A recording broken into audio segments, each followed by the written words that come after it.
ہم درود پڑھتے ہیں اذان سے پہلے، اذان کے بعد، جمعہ ہو جاتا ہے سلام پڑھتے ہیں، کوئی بھی اچھا کام ہے پہلے درود پڑھ رہے ہیں، بعد میں درود پڑھ رہے ہیں.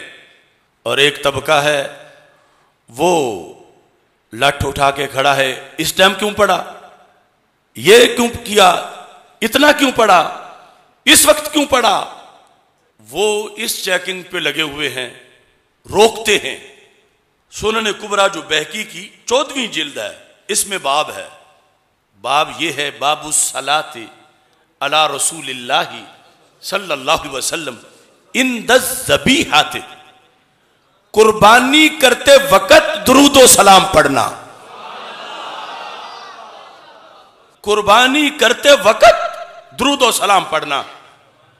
اب کتنے لوگ ہیں وہ کہیں گے یہ مسجد رضا مجتبیٰ والوں نے نیا درود متعارف کروا دیا ہے. پہلے تو جمعے کے بعد، اب یہ کہتے قربانی کرتے وقت. تو ہم نیا دین نہیں، اصلی دین پرانے والا پیش کرتے ہیں، اصلی دین. اور یہ اللہ کی توفیق سے ملتا ہے. نمبر 19712 میں یہ جو ترجمۃ الباب قائم کیا گیا ہے، سند کے ساتھ انہوں نے امام شافعی رحمۃ اللہ علیہ کا قول پیش کیا. قال الشافعی رحمہ اللہ تعالی والتسمیۃ علی الذبیحہ بسم اللہ. آگے چلتے چلتے کہتے ہیں ولا اکرہ، امام شافعی کہتے ہیں ولا اکرہ مع تسمیتہ علی الذبیحۃ ان یقول، کہ میں اسے ناپسند نہیں سمجھتا، میں اس کو بدعت نہیں کہوں گا، میں اس پہ فتویٰ نہیں لگاؤں گا. کس پر؟ کہ کوئی بندہ بسم اللہ پڑھ کے، بسم اللہ اللہ اکبر جب چھری چلائی جاتی ہے تو میں اس کی اجازت دیتا ہوں ان یقول، وہ کہے صلی اللہ علی رسول اللہ، اللہ درود بھیجے اپنے رسول صلی اللہ علیہ وسلم پر. پہلے تو یہ کہا کہ میں اسے مکروہ نہیں سمجھتا، اب گفتگو میں ترقی کی، کہتے ہیں بل احبہ لہ، بلکہ میں تو اسے محبوب سمجھتا ہوں. اب ان لوگوں کے پیچھے کیا نسب ہے جو ہمیں کہتے ہیں اذان سے پہلے نہ پڑھو، جمعے کے بعد نہ پڑھو.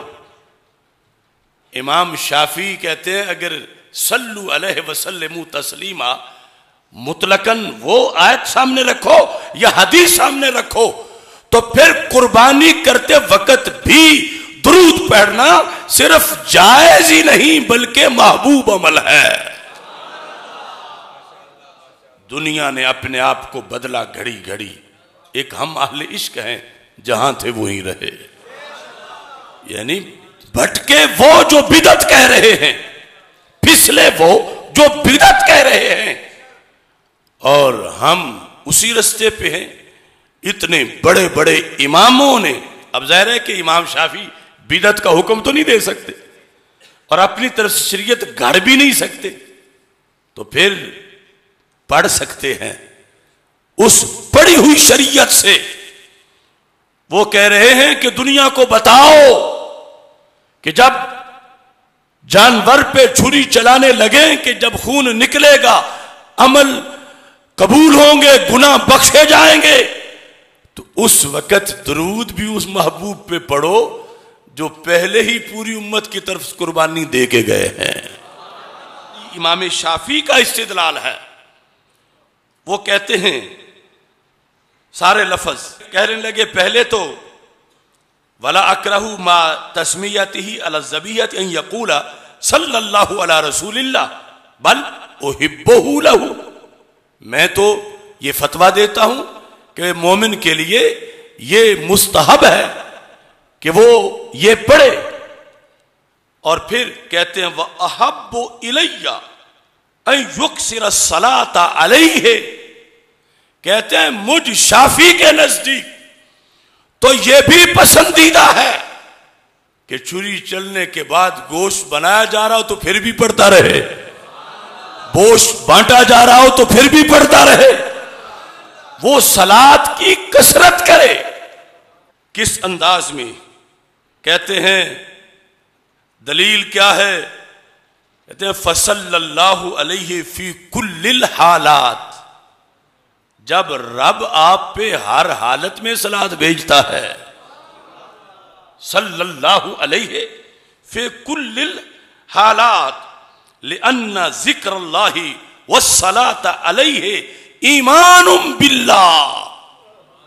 امام شافعی کہنے لگے اللہ کا ذکر کرنا، وہ جو چھری چلاتے وقت بسم اللہ کہا ہے، والصلاة علیہ رسول پاک صلی اللہ علیہ وسلم پہ درود پڑھنا، اسے ہم کیا سٹیٹس دیں؟ کیا عمل ہے یہ؟ اسے کیا کہیں؟ تو امام شافعی کہتے ہیں اس کا نام ہے ایمان باللہ. یہ ایمان ہے اللہ پر، یوں کرنا یہ ایمان ہے، بدعت نہیں، ایمان ہے. یہ عبادت ہے. اس وقت بھی درود پڑھنا یہ عبادت ہے. یعنی یہ سارے لفظ میرے نہیں یا امام احمد رضا بریلوی رحمت اللہ علیہ کے نہیں، یہ ائمہ اربعہ میں سے جو سید امام ہیں، ایک امام چاروں میں سے سید امام شافعی، ان کا قول ہے کہ کوئی غیر مقلد وہابی یہ جرأت نہیں کر سکتا کہ ان کو بھی بدعتی قرار دے. تو وہ یہ کہہ رہے ہیں کہ درود پڑھو گے ایک تو مستحب ہے، پھر یہ ایمان ہے، پھر یہ عبادت ہے، اور چوتھے نمبر پر کہتے ہیں وَيُؤْجَرُ عَلَيْهَا إِن شَاءَ اللَّهُ مَنْ قَالَهَا. جس نے یہ پڑھا، کہتے ہیں رب کے فضل سے امید ہے اسے اجر ملے گا.